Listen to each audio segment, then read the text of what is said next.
Today was my birthday. It was a tradition to throw a barbecue and invite the whole world. Well, it wasn't that bad. Just family, friends, and neighbors. Even though I thought it was my day, I always felt obligated to actively participate in the preparations. Do you want to receive a birthday present right now or wait until the evening? Shower warm and ready, Darla chuckled. The nightgown had disappeared and she was playing coy. See you in the evening, little lady. Right now, I'll go downstairs and help the boys. I'll take a shower later. Todd was 18, and 2 months later, he left Meat to Texas. Terry was a year younger and already had a scholarship to Auburn. They were good sons, and I gave Darla credit for raising them right. We did a pretty good job in the yard and patio for a few hours and then fired up some grills. Todd started the smokers and Terry spread the dry oil all over the meat. Heck, the way things are going, I could probably sit back and let them take care of things themselves. Darla showed up just as we finished our prep work. Her 2 sisters came to help her with all the extra things. Today, we will need to feed more than 50 people. It's funny how friends appear when there is free food. I was 40 years old, but I felt like I was 20. And next month, Darla and I will celebrate our 20th wedding anniversary. It was a good marriage. The sex wasn't as hot as previous years, but it was still great until last year. He seemed to disappear about a year ago, shortly after Darla started working. Fear of an empty nest drove her out of the house. We didn't need the money, but she did need the social interaction. The guys and I went to the shower. I had a new shirt for just such an occasion that my mother had left at the beginning of the week. Darla wisely insisted that I wear an apron. It didn't take long before our guests began to arrive. Some brought dishes of food, others gifts, and others soft drinks. The weather was fine and the day promised to be wonderful. Darla looked gorgeous and, as always, was the perfect hostess. Next year she will turn 40, but she will easily pass for 30. She has maintained her figure and appearance. I watched her flit around the tables, checking to make sure everything was okay. An ideal wife and an ideal mother. What more could a man wish for? I don't know where he came from, and I definitely didn't recognize him. He was tall and wearing a dark blue jacket. He stopped at the edge of the party area, leaned over and said something to one of the neighbors. She pointed at Darla. He thanked her and walked towards us. Darla noticed him approaching and seemed a little embarrassed. "Darla Connors?" My wife nodded. He handed her an envelope, which he took from the inside pocket of his jacket. "Darla Connors, you have been served with a notice. That's all." He turned and left as quietly as he had appeared. Of course, by this time, everyone at the party was already watching. Darla stood motionless. There was no emotion on her face. She looked at me, slowly turned around, and walked back into the house. I didn't understand anything. The usual chatter of the guests turned into muffled mutterings and whispers. In a desperate attempt to break the spell of the moment, I shouted, "Anyone want some more ribs? Come and take it." Todd and Terry came up to me. "What the hell is going on, Dad?" Terry tried to be restrained. "I have no idea." I could only shrug my shoulders. Todd headed into the house, but I stopped him. "Why don't you guys check if you need another beer or something to drink?" As the conversation in the courtyard began to return to normal, I relaxed a little. After 10 minutes, I decided it was time to talk to my wife. But alas. "Dad, Mom leaves in a Mustang." Terry pointed to the front of the house. My black Mustang convertible was speeding down the street faster than it should have. The backyard became quiet again as everyone watched her speed away. Darla Ushley drove the minivan, but it was parked inside. The Mustang was at hand. There were a lot of unanswered questions, but I think they could wait until my wife got home. After that, everything went downhill. Darla's sister Peggy brought out the cake, and I made a feeble attempt to look happy. Without Darla, everything seemed like a cloud. Friends and neighbors were the first to leave. The families lingered a little, but in the end, there was nothing more to talk about. Surprisingly, Darla's sudden departure was not a topic of conversation. I was alone with my 2 sons, and the house was quiet. They both looked at me, waiting for some sign or explanation. I had nothing to offer. I sat on the couch while they went to bed. In the morning, I was still there. Todd and Terry got up early. The smell of fresh coffee made me get up from the couch. Darla didn't return. Whatever was in that envelope must have been very important. I called her cell phone several times, but it was turned off. Of course, I stayed up half the night trying to figure out what was going on. The guys easily guessed that I wanted to be alone. A long, hot shower helped, but not much. On Sunday, I couldn't do much. Tomorrow, I'll see if the police can help. I don't know any cops or detectives, but I had a few friends at the courthouse. Hope they can help. We had one credit card and one debit card. The debit card was used for everyday items, and the credit card for larger purchases. If Darla was in trouble, she would have to use them. It took a few days for credit card purchases to show up in a bank account, but debit payments typically cleared within a couple of hours. First, I checked my credit card activity and found nothing. A debit card is a completely different story. About 2 hours after Darla left the house, she bought gasoline at the Pennsylvania-Ohio border. 2 hours later, she bought gas in Illinois, and her last transaction was at an ATM in Cedar Rapids, where she withdrew $300. I was finishing my third cup of coffee when I realized she wasn't coming back. She wasn't just killing time, she was running away.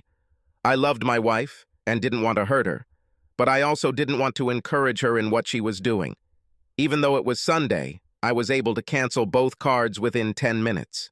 About an hour later, I called the police and reported that my Mustang had been stolen. I didn't tell them that my wife took it. I explained that there was a debit card in the machine and that it was used in 3 states west. I was embarrassed to lie to the police, but I thought it was the only way to get attention. They seemed more interested in getting rid of me than in questioning me about the circumstances. I quickly took stock of the house, and the only things that seemed to be missing were her purse and a small bag. I had no idea what she put in there. For several hours, I wondered what to do with her cell phone. Since I canceled the cards, I was hoping that would make her call home and explain everything. I never found time to have lunch. Before I knew it, it was dinner time and my sons showed up with a couple of pizzas. There was a ton of food left over from yesterday, but I have to admit the hot slices were delicious. Finally, we started talking about what happened. I briefed them on what I knew and they offered their support. That night, I slept in my bed. Darla never called. I called into work and took a week off. I was a little sick of the job, but it paid well. I was delivering gravel to one of the local quarries. It was hot and dirty, but there weren't many decisions to make. I simply picked up the goods, transported them, unloaded them, and received my salary. Immediately after Darla began working at Prescott Benefits Company, we attended several corporate events. They hosted parties and picnics where I met the people she worked with. I just now realized that for the last 6 months or so, we have not attended any more meetings. In fact, she didn't even mention them. They were important to her when she started working for the company, and then suddenly they weren't. I'm not very good at remembering people I meet, but I remembered Bob and Margie Gilson. Bob was a carpenter, and Margie worked in the same office as Darla. "Margie, this is Brian Connor. Do you have a minute to talk?" "Hello, Brian. I am very busy now. Hopefully nothing important." "Darla didn't come to work today, did she?"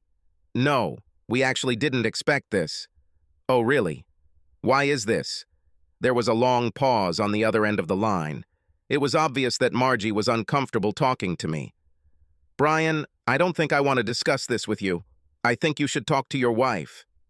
"I would be glad, but I have no idea where she is." Another long pause followed. "Brian, I'm very sorry, but I have a lot of work to do. I have to go."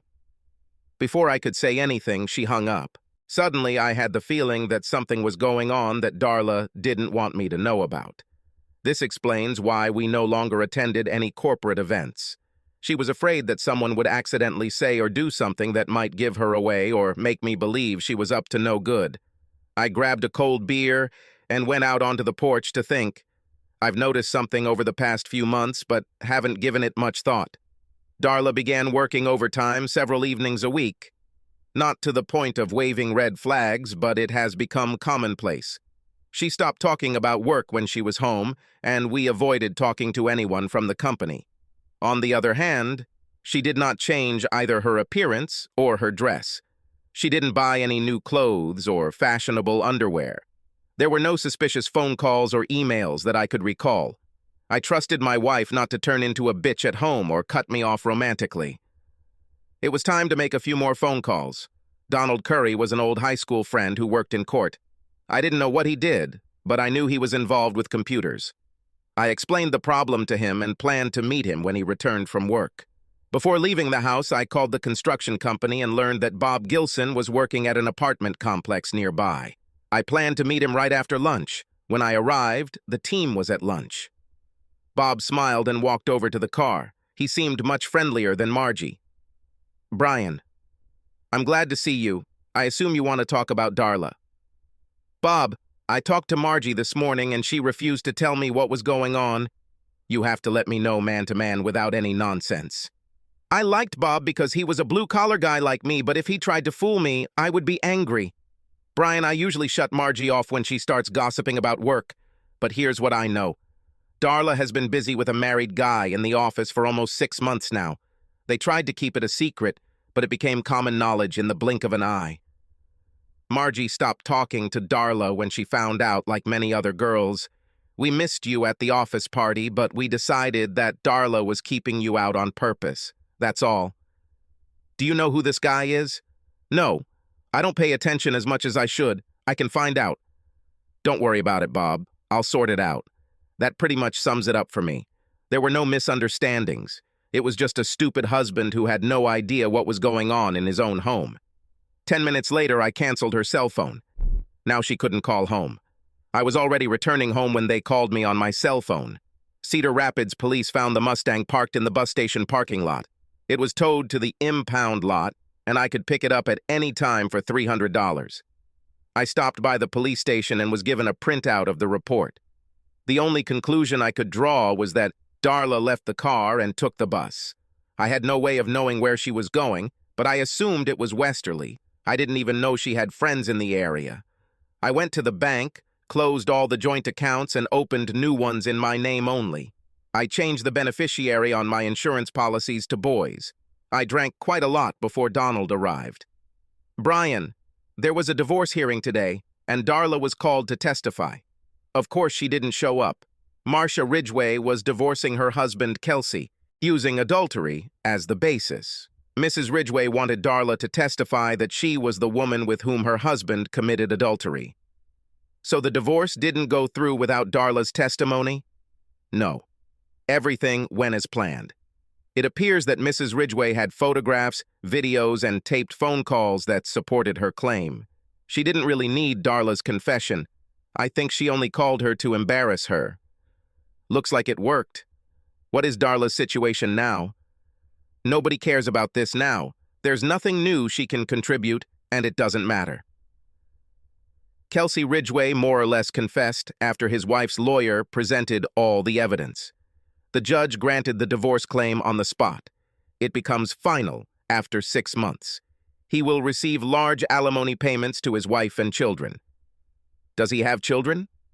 3, all under 10 years old. He will pay for this mistake for a long time. Donald and I talked a little. I thanked him for his help and asked the bartender for coffee.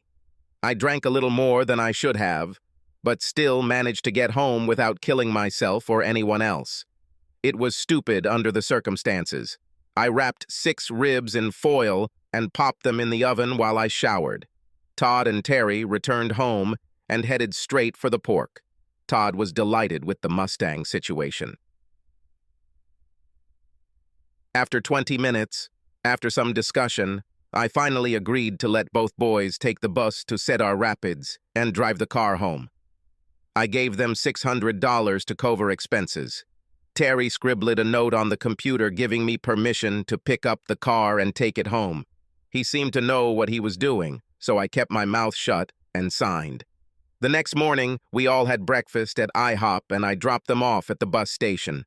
I chuckled slightly as they boarded. They had no idea what it was like to spend 2 days on a Greyhound. It was a great life lesson. I called the Cedar Rapids Police Department to have them there. They promised that there would be no problems. There was one more thing I had to take care of. Don't waste a lot of time to figure out where Kelsey Ridgway's office is. Seeing me, Margie immediately reached for the phone, but it was already too late. I didn't introduce myself, but simply started hitting him on the head and shoulders. He made several feeble attempts to defend himself, but ended up lying behind his desk on the floor. I kicked him in the gonads several times before the guards pulled me back. It turned into a bloody mess, and I felt much better. After this, events developed quickly. Before I knew it, I found myself in the police station, in front of a judge, and on my way to the county jail. There was no trial, just the judge and me. I got 60 days and I didn't care. At the first opportunity, I called the guys to bring them up to date. I could have sworn I heard Terry laughing on the phone. The house could be left empty for several days. Well, things weren't exactly like they show on TV. I mean, it wasn't a walk in the park, but I didn't feel like my life was on the line or that I was going to be raped at any moment. They were basically a bunch of nasty farts who couldn't play well with others and a bunch of stupid kids. Children and farts hardly communicated. A separate chamber was out of the question. I ended up sharing a cell with a 300-pound gorilla named Jocko, who beat his wife when he caught her in bed with his brother. I didn't know what happened to my brother. Jocko and I got along great. I, of course, took the top bunk. The food in the cafeteria was heavier than I liked, and Jocko was more than willing to help me with what I didn't want to eat. Other than the fact that he farted more than any other man on the staff, he was the perfect roommate. 3 days later, Terry and Todd paid me a visit. The car restoration trip went well, but they weren't expecting any bus trips in the near future. They didn't have any information about Kelsey or her mother. They brought me 2 packs of cigarettes even though I don't smoke. Todd said he thought they were valuable for trading. He's seen too many movies. Jocko, however, was overjoyed when I gave them to him. He said he needed to smoke to lose weight.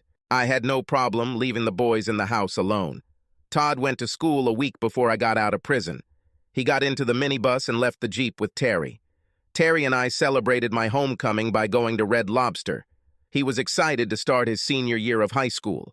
Unfortunately, he had to go through this without me. I had other plans. Margie couldn't believe her eyes when I walked past her desk the next morning. I winked at her and headed back to Kelsey's office. 3 hours later, I was on the bus again to the county jail, this time for 6 months. Terry thought it was funny and immediately called his brother in College Station. Jocko welcomed me with open arms. I handled Kelsey better this time. I even feel like I broke something. Of course, I never received any feedback, so I can't know for sure. I was fired from my job, a big surprise. There was enough money stashed away to pay for the house and cover living expenses. Terry took care of everything with no problem. Apart from Terry, the rest of my family visited me regularly.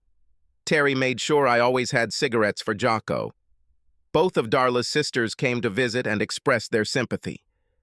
Neither they nor anyone else in the family had heard anything about Darla. We actually had a family Thanksgiving and a Christmas celebration in prison. I was still a month away when I lost Jocko. I didn't actually lose him because he got free before me. His wife and brother moved to Florida, and he had no idea what he would do. Terry thought it would be great to have Jocko as a guest until he got settled. He offered him a job at a tree trimming company, but Jocko decided to move to the south, where it was warmer. I think of Florida. The night before Jocko left, Kelsey Ridgway was found beaten to a pulp in a downtown alley. He told police he was attacked by a monkey. I thought it was funny because I had a solid alibi. After being released, I decided I'd had enough of Kelsey's flesh. He didn't actually work in the area anymore, and I didn't want to look for him. I took a course to learn how to operate big rigs. It wasn't much more difficult than the dump trucks I was used to. I had a few months to kill before Terry got into Auburn, so I spent time renovating the house. I wanted to sell it, but it was in Darla's and my name, and I didn't want the hassle. No one has heard a word from Darla since she ran away. Terry took the Mustang to Alabama because it was a chick magnet. I found a couple who were willing to buy a house with a cloud over it. I wasn't sure what that meant, but they got a good discount on the price. Their lawyer assured them that Darla's signature was not needed, and I was not going to argue with him. I just wanted to come out of it, free and clear. I used the down payment to buy a sleeper rig. Before I knew it, I was already on the road and free. I never bothered to file for divorce from Darla because I never saw the need for it. I had no interest in getting married again. You don't meet many interesting women in prison, and Jocko rejected me as an alternative. Apparently, Darla wasn't planning on divorcing me either, because I didn't get any surprise in the mail. I didn't have any problems getting a job. I wasn't desperate for money, so I could be a little picky in my searches. It didn't take me long to learn the tricks of the trade, and I really enjoyed my new life. Things got interesting while I was delivering a load of farm equipment to South Dakota. It was June, so there were no problems with the weather. I dropped the load and headed south, about 5 miles off Highway 90, when I stopped at the Belly Up Diner. I just told the waitress to bring my homemade favorite and coffee. 3 large TVs were showing 3 different programs that no one was actually watching. The one closest to me showed mostly political advertisements, and one of them caught my attention. John Hemingway ran for the U.S. House of Representatives. He was handsome and seemed to have a silver tongue. Next to him, dressed like Jackie Kennedy with a big smile on her face, stood his new wife, Darla, my Darla. My thoughts were broken when the largest bowl of hash I had ever seen plopped down in front of me. That's it, big boy. Do you need anything else? Who is this woman standing next to the clever talker? Waitress Betsy snorted slightly. This is Hemingway's new candy. He needed a wife to run for president. There were rumors that he wasn't straight, if you know what I mean. I started dumping Tabasco onto the hash pile. She looks a little old to be a sweetie. I think. You can't be too picky when you're in a hurry. She's pretty, though, and I think older women make better lovers, don't they?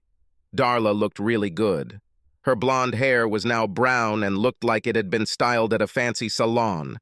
Her makeup was flawless, and her dress fit her like a glove. It wasn't really a dress, more like a tailored suit. I looked up from the TV and noticed that the waitress had gone back to work. The hash was great, and it was easy to see why the parking lot was full. My coffee cup was filled twice before I put the plate away. The pie looked good, but I didn't have any room left. Betsy took my empty plate and placed the check in front of me. Will he win the elections? He has a lot of money behind him from powerful people in Sioux Falls. No one here wants anything to do with him, but we don't have the votes or the money to stop him. I smiled as I pulled out the money clip. You know something, don't you? Are you sure they got married? Yeah. They actually did it on TV, like it was a reality show or something. But no honeymoon. They said they were waiting until he took office. I smiled as I dropped the 10 on the counter. I'm not looking for trouble, and I don't stick my nose where it shouldn't. However, I would like to ask you a favor. Which one? Can I sleep for a couple of hours here in the yard before I get on the highway? No problem. I nodded in gratitude and left. Betsy watched from the window as I climbed into the car. I was just beginning to enjoy some well-deserved sleep when there was a knock on the door. I didn't pay attention to it for a few moments, but it didn't stop. Leave. They allowed me to park for a couple of hours. Whoever it was didn't leave, so I had to open the door. Betsy said, I need to talk to you. Do you have a few minutes? It was dark. It was raining. All I could see was a stern-looking woman in a poncho. I didn't break any laws. Leave me alone. Just give me 10 minutes. She looked and sounded determined. Sorry, lady. I am not interested. Go call one of the other guys. I'm not a girl of easy virtue, damn it. I need to talk to you about Hemingway. Meet me inside in 10 minutes. That seemed to calm her down. As she closed the door, she smiled slightly. Maybe it would have been better to just let her climb into the car, even though she was soaking wet. As I pulled out my raincoat, I looked at my watch. I only managed to sleep 3 hours. There was still a decent crowd in the restaurant. She was sitting in a booth by the window with 2 cups of coffee. Her hair was straight, shiny, black, with a small white streak on one side. In fact, she was nowhere near a girl. She was at least 35, maybe 40. The whole look was round, with high cheekbones and no makeup. I extended my hand and sat down. Brian Connors, Sally Wilmot. Do you want something to eat? No, thank you, I ate 3 hours ago. She responded with a polite smile. Betsy said you might know something about Darla Hemingway. I wanted to talk to you before you left. What the hell is so important about Darla Hemingway? My brother Franklin is running against him in the election. Franklin represents the people in the area, farmers, ranchers, and Native Americans. Hemingway is supported by Sioux Falls businessmen. We're not anti-business, but we don't feel the locals will get fair treatment if Hemingway is elected. Okay, but I still don't understand what his wife has to do with all this. We don't know either. All we know is that something is wrong. Our election commission tried to check her background, but found nothing. His campaign people have not released any information about her. This may not be a big deal, but we're getting desperate. And Betsy said, maybe you know something. I guess I better not become a professional poker player if the waitress can read me so easily. She leaned back in her chair. She was right. You really know something. Will you tell me, or will I have to beat it out of you? I finished my coffee and grinned. I found her choice of words funny. It was actually just funny. I waved my empty cup at Betsy and leaned forward. I think I like the second option better. I have no idea what came over me. It was not in my nature to be clever or resort to hints. Probably because I liked her behavior. She was self-confident and straightforward. I had the feeling that she always knew what she wanted and knew how to get it. Betsy refilled her coffee, and Sally Wilmot stared at me. I'm really sorry. It was rude and impolite of me. I will answer any questions. Sally covered her mouth with her hand and laughed quietly. It's okay, Mr. Connors. I'm not that sensitive, and I thought your response was cute. I shouldn't have asked this question the way I did. Oh, good. This means that the second option is still open. No, damn it. How do you know Darla Hemingway? She is my wife. We have been married for over 20 years and have never divorced. I haven't seen her in years, but unless she got divorced somewhere I don't know about, we're still married. Sally seemed at a loss for words. She didn't say anything at all. She just sat and looked at me. What was her maiden name when she got married? She paused for a few seconds before speaking. Oh my God. Her maiden name was Connors. The bitch didn't even try to hide it. Woohoo! Of course, Betsy came running, and all the heads in the room turned to us. I was a little embarrassed by the attention, but Sally seemed delighted. Sally jumped up and kissed Betsy right on the lips. She walked across the foyer and took out her cell phone. Betsy blushed slightly and leaned towards me. What the hell did you tell her? I haven't seen her this excited in 5 years. The smartass that had been hidden in me for years began to emerge. I looked at Betsy and said, I told her that you and I are going to get married. She immediately realized it was a joke, and I was rewarded with a blow to the arm. So will you tell me? No, let Sally tell it herself. I'm going to go back to my setup and see if I can get back to work. Nice to meet you, Betsy. The rain stopped, but I never made it to the rig. Sally grabbed my hand before I was halfway there. You can't leave yet. You should talk to Franklin. It won't take long, just a few minutes. I would really like to give it all up. Now I regret saying something. How long will it take him to get here? He's going to meet us at my place. Do you want to come with me, or will you go in your truck? I'll follow you. The Jeep van Sally was driving was 10 years old, maybe older. After a couple of miles of crushed rock, we found ourselves on a worn gravel road leading to an equally worn trailer. Someone was there because the room was well lit. There was no lawn, only gravel, and not much at that. I tried to stay away from the dirt, but it was difficult. There were no other cars nearby, so I assumed Franklin was on his way. Just outside the trailer door was a place for wet coats and boots. This seemed like a good idea, especially since there were already a lot of coats and boots there. It was an interesting layout, mainly because it felt more like a classroom than a living room. Instead of end tables, there were desks. There were computers instead of desk lamps, and 3 teenagers were looking right at me. Hi guys, this is Brian. He's here to help Uncle Franklin. Sally went straight to the kitchen and started making coffee. Instead of saying hello, I nodded slightly to my audience. Under the circumstances, I felt a little awkward. I looked around the room but saw nothing to indicate the presence of Mr. Wilmot. Having 2 sons, it was easy for me to notice that the boys were close in age. I assumed they were 16, 17, and 18. There was no TV, no music, All three of them seemed to be either sitting at the computer or reading a book. The strange thing was that they did not look bookish or boring, but looked like normal, strong, and active children. Brian, these are my sons. The oldest is Tracy, the next is Tyler, and the youngest is Tanner. They took turns smiling and nodding at me. I couldn't help but grin to such an extent that my amusement became obvious. I know. It's a little strange that we gave them names that all start with the letter T. No, it doesn't amuse me. I just have two sons, Todd and Terry. I thought it was a damn strange coincidence. Tyler spoke first. Where are your sons?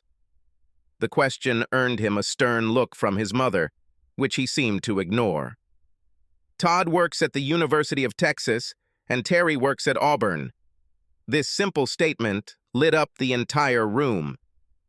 Suddenly, Tracy came to life as if the Energizer Bunny had hit him. I'm leaving for College Station in August.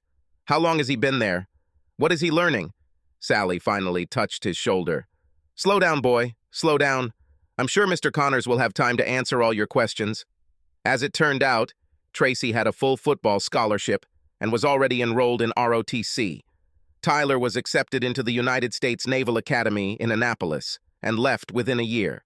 Sally's husband was in the National Guard and died in the Bay 5 years ago. She didn't go into detail, and I didn't push. Tanner, the youngest of the boys, had not yet decided what he wanted to do, but his mother made sure that he studied regularly. I had no idea what was keeping Franklin, but for the next hour I was busy talking with Sally's sons. Sally just stood back and watched as I interacted with them, just as I interacted with mine. Hanging out with Sally's kids made me realize how much I miss my boys. Finally, Franklin Honeycutt arrived with 2 assistants. After the show, Sally returned the boys to work, while the adults gathered around the kitchen table. Apparently, they had some doubts about me being Darla's husband, and it wasn't important enough for me to get into an argument about it. As I got ready to leave, I thanked Sally for the coffee and told the guys I was glad to meet them. Sally was not involved in this. Damn it, Brian, sit down. Sally took over the conversation as if she were the one running for president. Brian, do you have a marriage certificate or something to prove that you are married to Darla Hemingway? It only took me a few seconds to pull the wedding photo out of my wallet. She was older now and her hair was different, but you could still tell it was Darla. I looked at one of Franklin's henchmen, who was holding a laptop in front of him. Go to the Berks County Archives, Pennsylvania. You should be able to log into the marriage registration system from 1960 to 1990. Just search my name, Brian William Connors. Sally brought me a fresh cup of coffee and smiled slightly.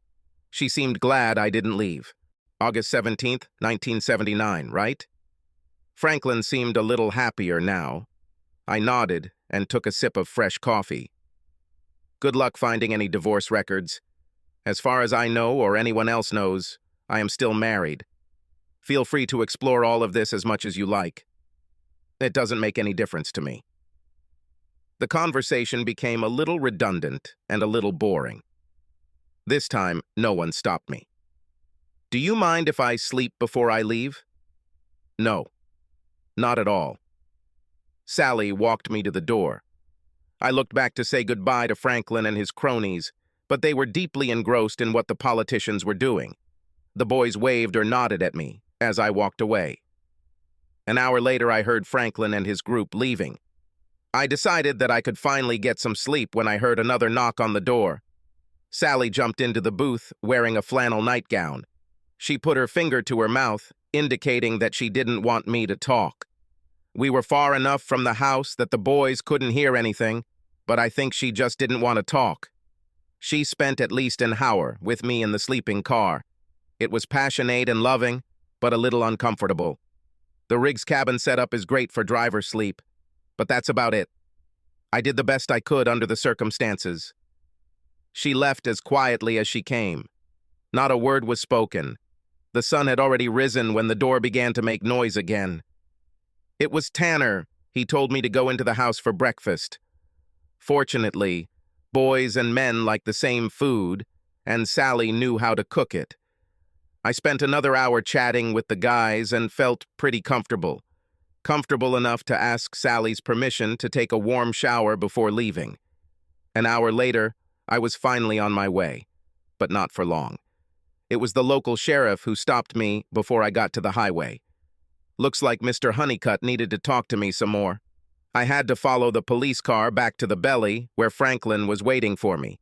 He was just having breakfast and invited me to join. Betsy brought me coffee and took the opportunity to wink.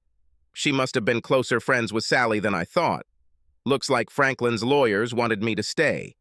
I used the old cliched phrase, "time is money," to discourage him, but he just laughed and continued eating. It would have been very easy to agree to everything and then just run away, but I decided that I might want to stay a few more days, especially after last night. The company would pay for the motel room and food, but that was all they could do. It was a good opportunity for me to wash my clothes and catch up on bills and banking. Wi-Fi is excellent. I sent the guys a couple of emails and paid all the bills. I was just getting the second batch out of the dryer when Sally came in. I don't think I've ever seen a woman who looked better in jeans. She had 3 children and a great body. Her blue Oxford shirt was not tucked in, but was belted with a silver belt. Her skin had a natural glow. She was one hell of an attractive woman. "What the hell are you doing here, Brian?" I shrugged innocently. "I'm folding laundry." "You should have left. You said you were leaving this morning." "Everything has changed. Your brother asked me to stay a few more days. I came to you last night only because I thought you wouldn't be there today. After this, I can't keep you here." She found it difficult to find words. She didn't seem to be expecting anything more than a one-night stand and had no idea how to handle it. I was amused by her confusion and considered it a cause for some amusement.